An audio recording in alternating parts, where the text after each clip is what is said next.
how are you? Welcome back to my channel. So excited you're here because we are doing a book haul today.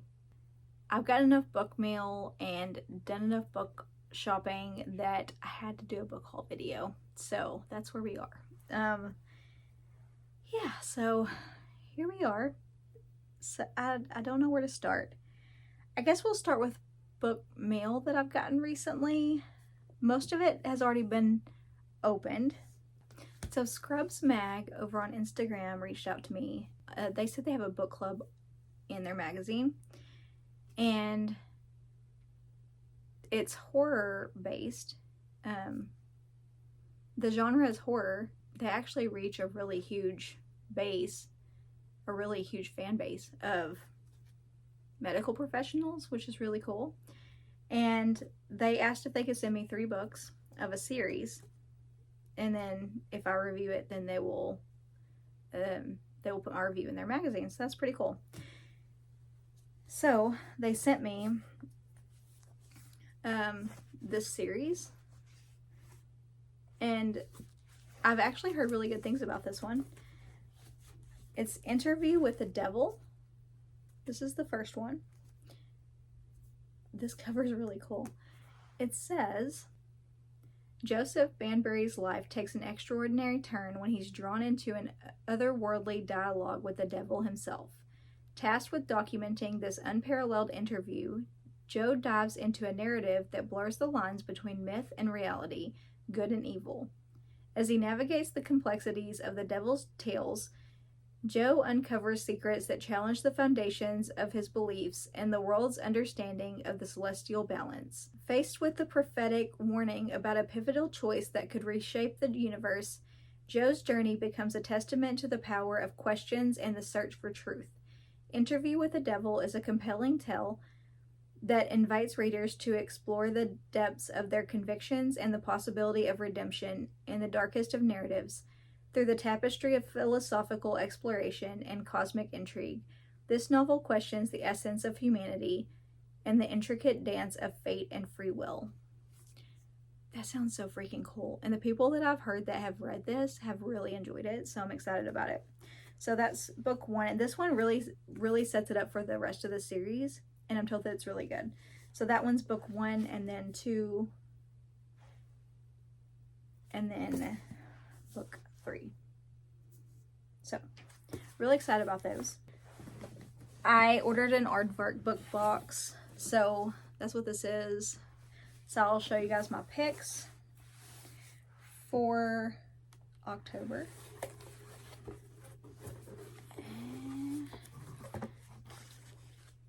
So this is their 2nd birthday. So this is their 2nd anniversary book box. So they have special bookmark, and I'm really excited about it. Really excited to see this one. So I couldn't pick a mood, so I picked 3 books. First one is My Vampire Plus One. It's this little fantasy romance situation, and it's signed by the author. Love that. It's a fake dating vampire paranormal romance comedy situation. I won't get too much into that, but it's the author of My Roommate is a Vampire. I'm really excited about it. Sounds really cute. So that is number 1. Number 2, like, this cover is so freaking cool. The Lightning Bottles by Marissa Stapley. Look at this cover. Like, oh, it's so cool. Okay, Jane Pyre was once half of one of the most famous rock duos in the world, the Lightning Bottles, alongside her soulmate Elijah Hart. The Lightning Bottles emerged from the Seattle grunge scene in the early 90s and took the world by storm. Come on, 90s grunge. Oh, that was so cool. Like, I was all into grunge back in the 90s. And then everything came tumbling down. Elijah vanished at the height of the band's fame, and in the ensuing 5 years, Jane became the most hated and least understood woman in music. In a last-ditch attempt to get away from it all, the fans, the tabloids, her heartbreak, Jane decides to rent a house in remote Germany.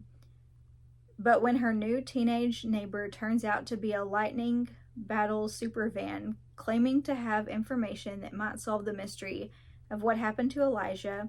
Jane realizes she can't leave her past behind. The unlikely pair embark on a road trip around Europe, chasing clues in the cities where, before everything went wrong, the lightning bottles played to teeming crowds of adoring fans and were at their happiest. The story of two misunderstood outsiders brought together by their shared passion for music, interwoven with flashbacks to Jane and Elijah's love story and their rise to fame during the grunge era. The Lightning Bottles is a poignant and gritty love letter to music, and a searing look at what happens when the stars we idolize come crashing back to Earth. Super excited. Obsessed with the cover. And then Where I End by Sophie White.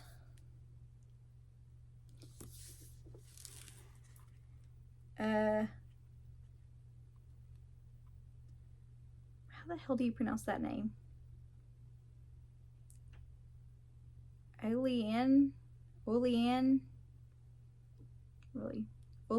is cursed. She has no friends, never gone to school. She has never left this windswept craggy isle off the coast of Ireland. Her mother is cursed. A silent wreck Oleanne calls the bed thing. Alongside her grandmother, Oleanne's days are an endless monotony of feeding, changing, and caring for the bed thing. Their island seems cursed, whispering secrets only Oleanne hears. Then Rachel, the vivacious artist from the mainland, arrives with her colicky newborn. Rachel arouses yearnings Oleanne cannot fully comprehend.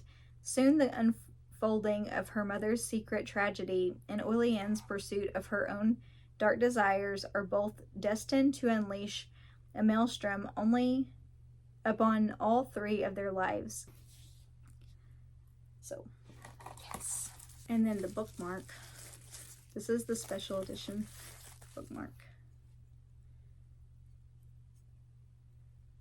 2 years, fresh ears. So it's like iridescent. Can you see that? Probably not see it very good. Probably not. But it's really cool. Just take my word for it. It's really cool. It's really cool. Oh, I love it. No way can you see that. No way can a video do this thing justice. It's really neat. So that's freaking awesome. So that's Aardvark. Okay, so I don't know if you guys remember, but one of the books in my top 10 of 2023 was by Adam Cagley. And it was Cyrus Stone, Hunter of Evil. And Adam has sent me a package. And I believe this is the finished product of Cyrus Stone, Hunter of Evil. Because you know how it was an ARC and it had that stripe. And I was like, oh, I'm definitely going to buy the finished product of this. But we're going to see. We're going to open it together because I have no idea. I freaking love that book. It made me laugh, and Cyrus Stone is such a smart ass. Anyways, love that book. So we're gonna open it together.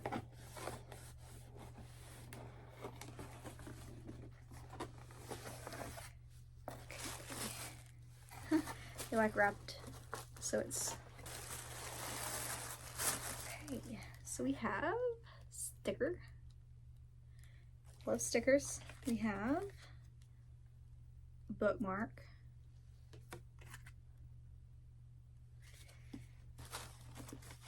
And then we have another.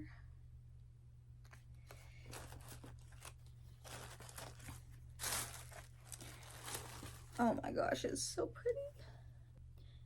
This is the finished product of Cyrus Stone, Hunter of Evil, and it is so cool. So this looks nothing like the ARC at all. I like this one a lot better, actually. It's really cool. Okay, so there's a hole like a pit in the desert. At the bottom rests a town that time forgot. They call it Gulchy's Gulch, and some folk say it's a breeding ground for bloodthirsty monsters, sinister demons, and worst of all, toothless hillbillies. So when a preacher with unnatural influence over the mayor, the sheriff, and his congregation starts talking about the end of days, I know it's worth looking into. Contained within is the harrowing, gruesome, totally heroic, and super badass tale of how I rode into nightmarish battle against the forces of darkness to save the soul of my unfortunate hometown, where an ancient power they could never hope to understand. My name is Cyrus Stone, and I hunt evil. Yeah, Cyrus Stone. If you've ever seen Deadpool, he reminds me of Deadpool so much. That same wit and that same just sarcasm. He's such a smartass, and he's almost like a man-child to me. He's this big, strong man, but then he also has like childlike tendencies where he looks up to the Ninja Turtles. I'm not going to give it away who his sidekick is, but it's really, I love his sidekick. It's really good. But yeah, really good side characters as well. Just really, really good. Hilarious. I loved this book. I had the best time. Yeah, just action-packed, funny. But yeah, he hunts evil. And he's hilarious while doing it. Definitely Deadpool vibes. If you like Deadpool, I think you would really enjoy this, because it has that same, like I said, that same vibe, and really good sidekicks. So he's also sent me a second book, and this is Autumn Tales, a horror anthologies. Autumn Tales Return. This is a really cool cover too. So this one, okay, so this has multiple authors, and he did write one story in this. Arrow Hill Savings and Trust is what he wrote. So I'm definitely going to be reading this. This is really good for this time of year. So maybe I can fit this in this month as well. I'm really, really excited about this. I have not heard of this one. Have any of you guys heard about this one? I'll be reading this one and letting you know what I think. Yay. I didn't expect, I didn't know. I knew he was sending me another book, but I didn't know what it was, so I'm excited. Well, I found a local bookstore, and it's in Denison, Texas. I live in Sherman. This is in Denison, and it's a used bookstore. Really cute, cozy. I wish I'd gotten video in there, but I really didn't, because I felt awkward taking video in there, just because of the vibe. Didn't feel like I could take video. I don't know. I didn't feel right taking video. But it's called Pen and Page Weathered Books. But they have like string lights. They have like cozy little spots that you could sit down with comfy chairs. Really cute. But I found them on Facebook, and they have blind date with books, and they put a lot of effort into making it super cozy, and they also do a book club.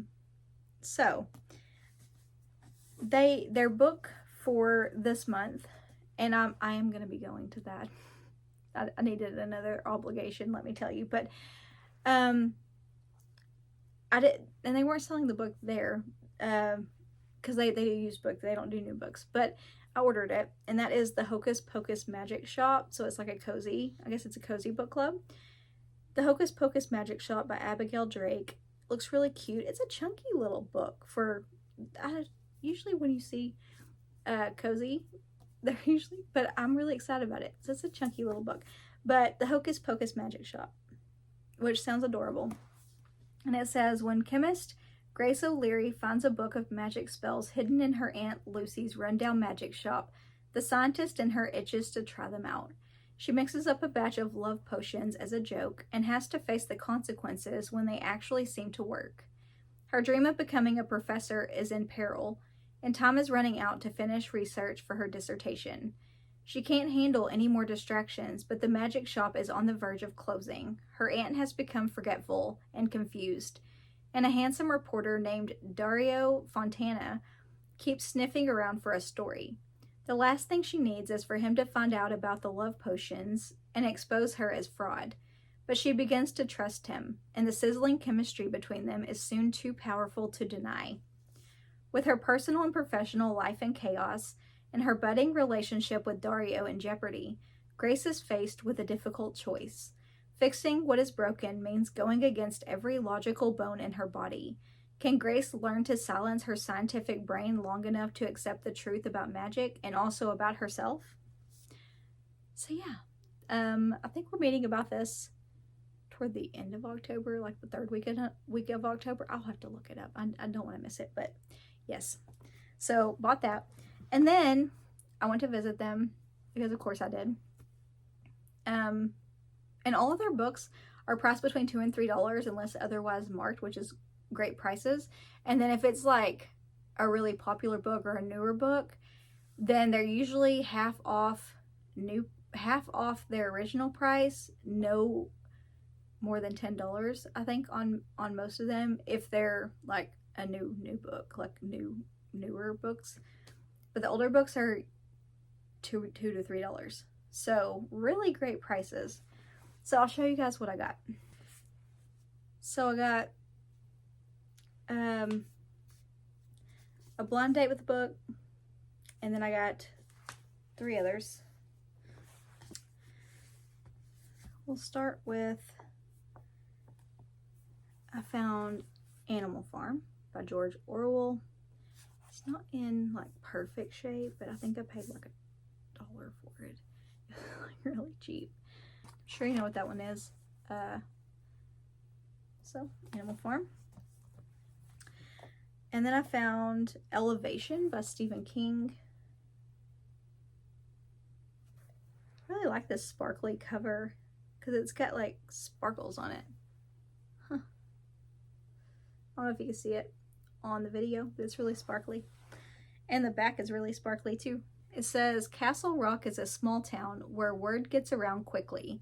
That's why Scott Carey wants to confide only in his friend Dr. Bob Ellis about his strange condition.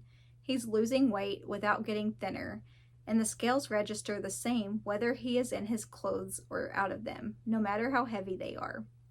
Scott also has new neighbors who have opened a fine dining experience in town, although it's an experience being shunned by the locals. Deidre McComb and her wife Missy Donaldson don't exactly conform to a lifestyle the community approves of, and now Scott seems trapped in a feud with the couple over their dogs dropping their business on his lawn. Missy may be warm and friendly, but Deidre is as cold as ice. As the town prepares for its annual Thanksgiving 12K run, Scott begins to understand the prejudices the women face and tries to help. Unlikely alliances form, and the mystery of Scott's affliction brings out the best in people who have indulged the worst in themselves and others. I read that one before. And then I got Stinetinglers 2 by R.L. Stine, 10 more new stories by the master of scary tales. So I know this is a newer R.L. Stine. This is one that I ended up paying. It was half off.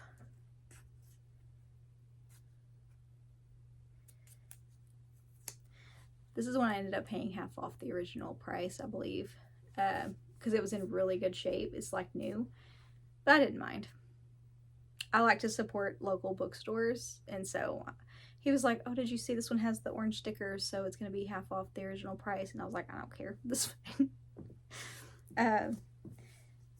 But yeah, that's what I ended up getting from there, and I'll definitely be going back. They wrap new blind dates with books every week. Oh, and this is the blind date with the book that I got. Look how cute it is. I don't know what it is, but I thought we would unwrap it together. It says they didn't have any horror and they didn't have any thriller. Sometimes they do, but they don't have a big horror section. And actually they didn't separate anything out by horror. It's like all fiction, non-fiction, all classics, self-help. So they don't just have a horror section, but that's fine. I don't care. And it's just such a cute little place.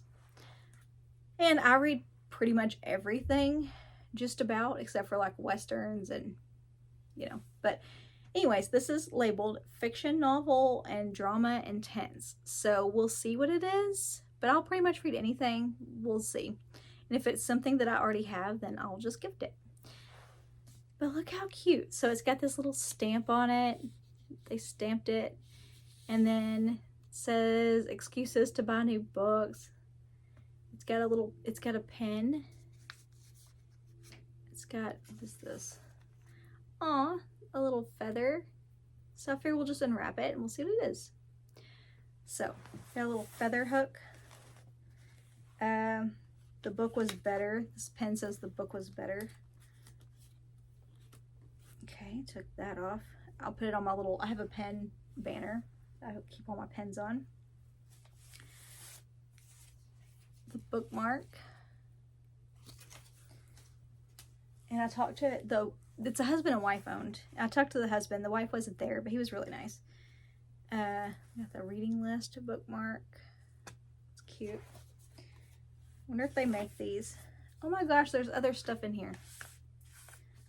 Okay, so we have a rose eye mask.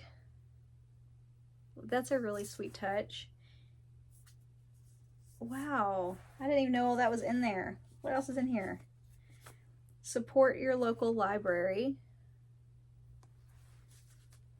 I didn't even know all this stuff was in here. Okay, so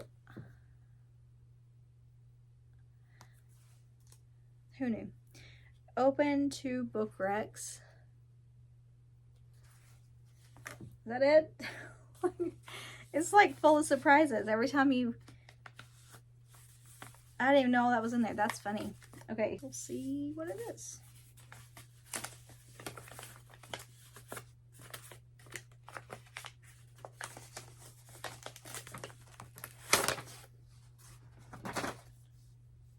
So we have Jodi Picoult, 19 Minutes.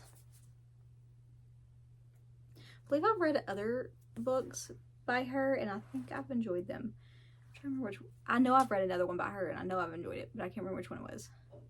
But I know I recognize it. I'll think of it. Sterling is an ordinary New Hampshire town where nothing ever happens until the day its complacency is shattered by an act of violence. Josie Cormier, the teenage daughter of the judge sitting on the case, should be the state's best witness, but she can't remember what happened before her very own eyes, or can she? As the trial progresses, fault lines between the high school and the adult community begin to show, destroying the closest of friendships and families. Ooh. It's got a 4.17 rating on Goodreads. It's a pretty high rating. So it's a mystery. So it's a contemporary mystery. It sounds really good. And it's got a really high rating. So I'm excited about that one. I'll actually probably be reading this one pretty soon. And it's nice and chunky. So, actually it's a really good one. And I know they put new books out, I think every week, like new, they put new, what do you call it? New blind date with books out every week. So I'll definitely be going up there, like all the time, because I love surprises. And I think it's really cute the way they wrap them. But especially if I can get my hands on any horror ones, because I know they don't get them very often. And it's just really not that kind of bookshop. But like I said, I read everything pretty much except for like Westerns. Because I'm a mood reader and just like whatever I'm in the mood for, that's what I grab. But anyways, those are all the books that I've gotten right now. Okay, just kidding. I actually have some more books to show you guys. Because since I filmed the first part of that video, or since I filmed the first part of this video, more books actually came in that I either forgot about or didn't know were coming. So, yeah, I'm messy today because, yeah, just didn't expect to have to throw this in here.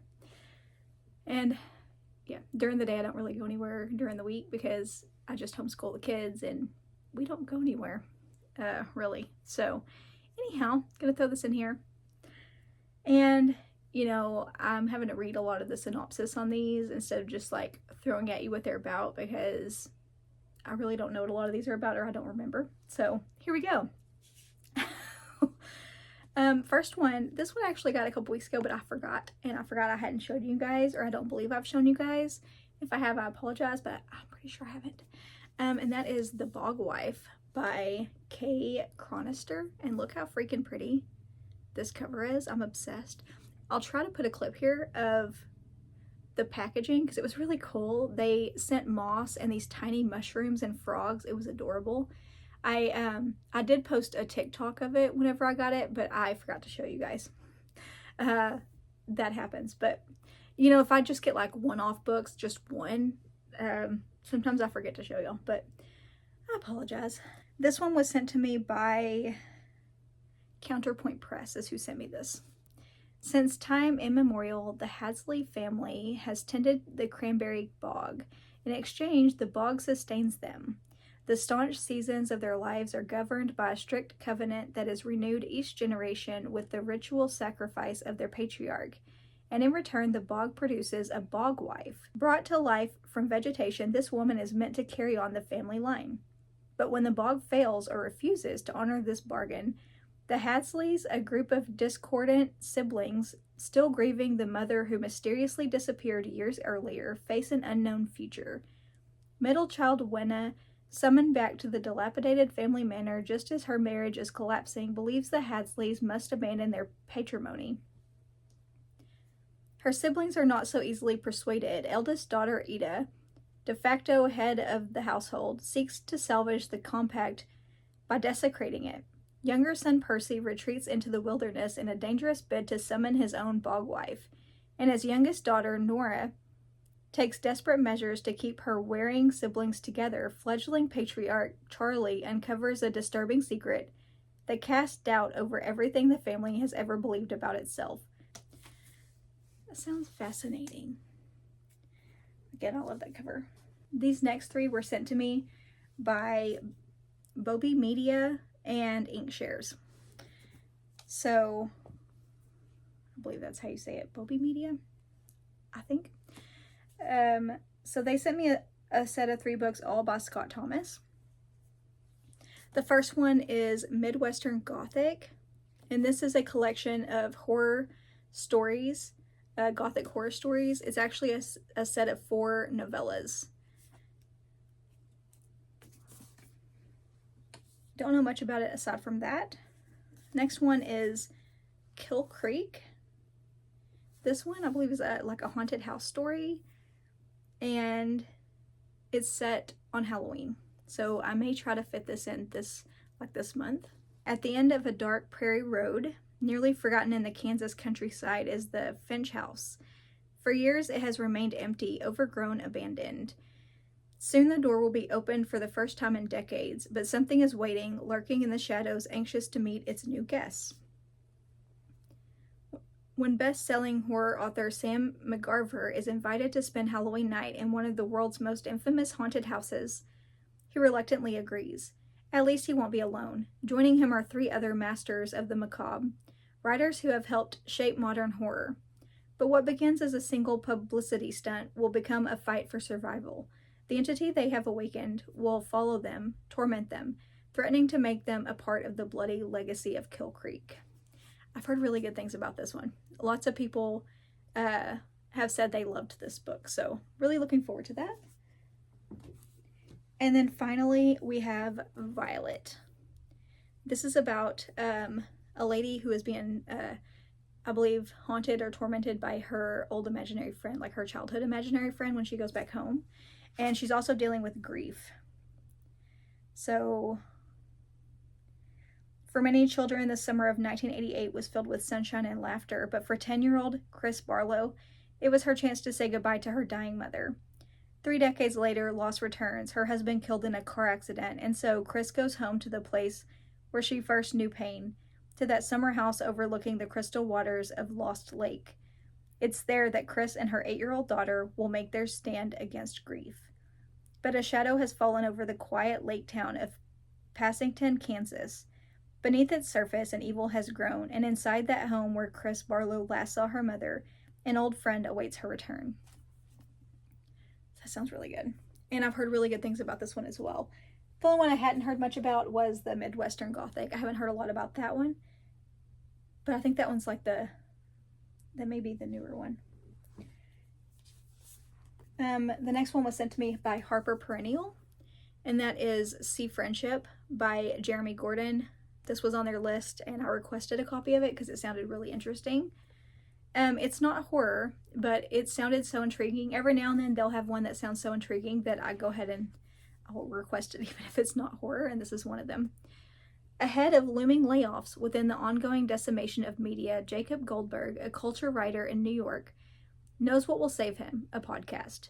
Not just any podcast, but something that will demonstrate his singular thoughtfulness in an oversaturated competitive market.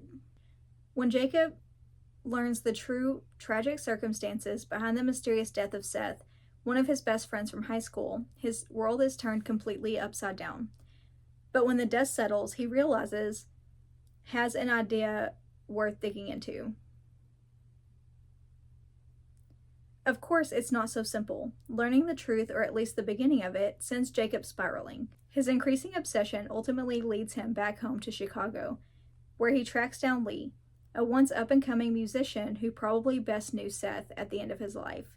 As his investigation deepens, Jacob's drive to find out the truth and whether there's a deeper story to be told about the fault lines of our memories, life and death on the internet, and the people we never forget, grows into a desperation to discover whether it even matters, whether he can make it matter. Poignant and funny novel about grief, loneliness, memory, and the unique existential questions inherent to the digital age, See Friendship introduces a new voice in fiction, a writer known for his pitch-perfect cultural criticism and a depth of literary talent. So yeah, just sounded really good and thought-provoking, and I'm really interested. The final one was sent to me by Pantheon and Shokin, I think is how you pronounce it. They offered me a couple books. One of them I already had a copy of, so I declined that one. But then they offered me Final Cut by Charles Burns, and look how freaking cool this cover is. It is so neat. It's a graphic novel, and it's absolutely gorgeous. The cover is stunning enough. The spine is really cool. It's like a cloth. It's like a cloth spine. The back, look how freaking cool this is. I can't show you all the art because some of it's not appropriate for YouTube, but it's really cool. Let me see. I'll find a page that I can show you. Hang on. So you can kind of see some of the art.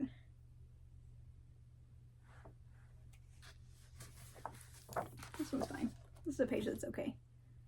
So, this is cool. But yeah, stunning. I got this. They told me about Final Cut, and I looked it up online, and I was like, that sounds really interesting and cool.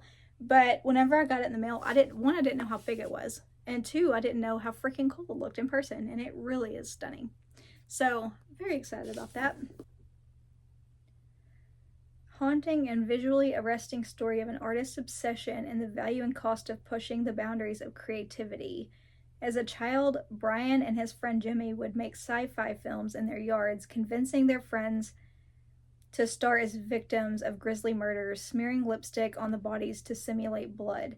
Now a talented artist and aspiring filmmaker, Brian, along with Jimmy's friend Tina, and Lori, his reluctant muse, sets off to a remote cabin in the woods with an old 8mm camera to make a true sci-fi horror movie, an homage to Brian's favorite movie, Invasion of the Body Snatchers.